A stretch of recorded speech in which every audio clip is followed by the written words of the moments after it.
How to fix Eternal Return, Black Survival Crash issue on Windows. 1. Turn off unnecessary programs via WTF. 2.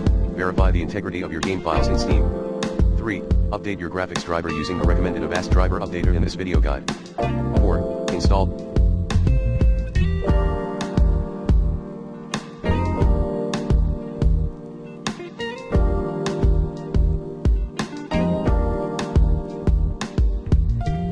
the most recent version of DirectX. 5. Remove then reinstall.